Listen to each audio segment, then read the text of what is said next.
কোনো মুসলমান যদি টানা 3 জুমা আদায় না করেন তাহলে তাকে কি মুসলমান বলা যাবে নাকি অন্য কিছু বলতে হবে? এ বিষয়ে রাসূল আকরাম সাল্লাল্লাহু আলাইহি সাল্লামের হাদিসগুলোকে আমরা একত্র করলে দেখতে পাই, কোন কোন হাদিসে তিনি বলেছেন 3 জুমাকেও তরক করলে আল্লাহ রাব্বুল আলামিন তার অন্তরকে মোহর মেরে দেন। অর্থাৎ তার অন্তরে ভালো মন্দ নিরূপণ করার ক্ষমতা আর থাকে না, সেটা নিষ্ক্রিয় হয়ে যায়। এটিকে মুনাফিকের অন্তরে রূপান্তরিত আল্লাহ তাআলা করে দেন। এই ব্যাখ্যা করেছেন ইমাম মানাবী রাহিমাহুল্লাহ সহ অনেক মুহাদ্দিসিন ইকরাম।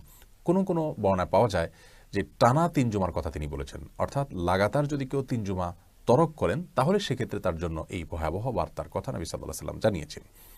একজন মুসলমানের জন্য এটা অত্যন্ত বড় ধরনের সতর্ক বার্তা। তার অন্তরে হেদায়েত গ্রহণে অনুপযুক্ত হয়ে যাওয়া, এটি তার জীবনে সবচাইতে বড় দুঃসংবাদ বলা যেতে পারে।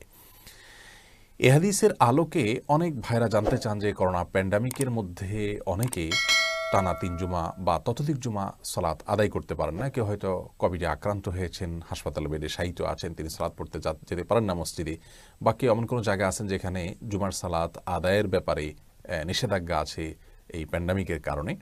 তো এমত অবস্থায় যদি 3 বা ততোধিক জুমা তারা আদায় করতে না পারেন, তাদের জন্য একই কথা প্রযোজ্য হবে কি না? তাদের জন্য এই বিষয়টি প্রযোজ্য হবে না। তারা ইনশাআল্লাহ বিইذনিল্লাহ এই হাদিসের আওতা মুক্ত থাকবেন, এই হাদিসের আওতার বাইরে থাকবেন, যেহেতু তাদের শরীয়ত গ্রাহ্য ওজর রয়েছে। কারণ তিরমিজি, আবু দাউদ এবং নাসাইর বর্ণনায় নবী করিম সাল্লাল্লাহু আলাইহি ওয়াসাল্লাম তাহাউনান শব্দটি ব্যবহার করেছেন, যার অর্থ হলো যদি টানা 3 জুমা কেউ তরক করেন অলসতাবশত, অবহেলাবশত, তাহলে সেক্ষেত্রে তার জন্য হাদিসের সতর্কবার্তা কার্যকর হবে, তার অন্তরকে আল্লাহ তাআলা মোহর মেরে দিবেন।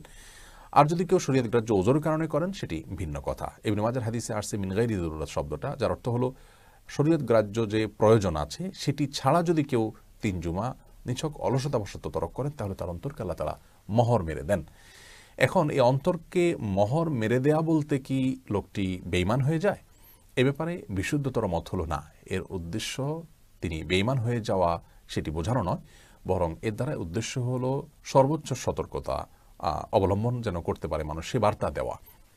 আল্লাহ রাব্বুল আলামিনের নির্দেশ পালনার্থে প্রতিদিন 5 ওয়াক্ত সালাত প্রত্যেক ইমানদারের জন্য অবশ্য কর্তব্য। কেউ যদি ইচ্ছাকৃত সালাত ত্যাগ করেন, সেটা 5 ওয়াক্ত সাধারণ সালাতও যদি ত্যাগ করেন, তাহলে সেক্ষেত্রেও তার ঈমান নিয়ে সন্দেহ করেন অনেক স্কলারগণ, অনেক ইমামগণ। সেখানে জুমার সালাত আদায় করবেন না, তাও টানা 3 জুমা, এটা কোনো ইমানদারের জন্য মানানসই বা গ্রহণযোগ্য হতে পারে না। এজন্য 5 ওয়াক্ত সালাত এবং জুমাকে সর্বোচ্চ গুরুত্বের সাথে দেখতে হবে। কেউ যদি এমন কোনো কোম্পানিতে জব করেন যেখানে থেকে তিনি জুমা সালাত আদায় করতে পারেন না, ছুটি পান না, তাহলে সেই কোম্পানি তাকে পরিত্যাগ করতে হবে। কেউ যদি আপনাকে মোটা অঙ্কের বেতনের চাকরির অফার দেয় আর বলে যে আপনি এই চাকরি করতে গিয়ে শ্বাস ছাড়তে পারবেন না, তাহলে সেই চাকরি আপনি কখনোই করবেন না, কারণ মোটা অঙ্কের বেতন দিয়ে কী হবে যদি আপনার প্রাণ চলে যায়। একজন ইমানদারের কাছে 5 ওয়াক্ত সালাত, জুমার সালাতের গুরুত্ব যে কোনো মানুষের বেঁচে থাকার জন্য শ্বাস ছাড়া এবং শ্বাস নেয়ার মতো।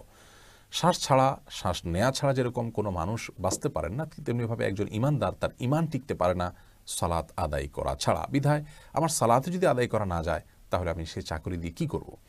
এজন্য কেউ যদি এরকম পরিবেশের মধ্যে থাকেন যেখানে আপনাকে নামাজ পড়তে দেওয়া হয় না, তাহলে আপনার জন্য সেই চাকরি পরিবর্তন করা ফরজ। আপনি বিকল্প কোনো হালাল উপার্জনের পথ খুঁজবেন।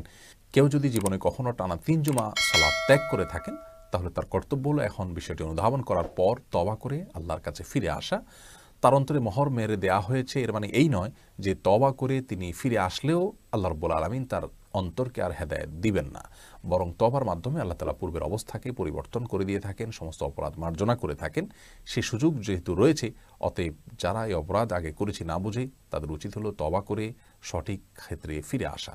আল্লাহ তাআলা আমাদেরকে 5 ওয়াক্ত সালাত এবং জুমার গুরুত্ব অনুধাবন করে এটিকে জীবনের সবচেয়ে গুরুত্বপূর্ণ আল ইনসাফ টেইলার্স, নিত্য নতুন ডিজাইনের নির্ভরযোগ্য প্রতিষ্ঠান।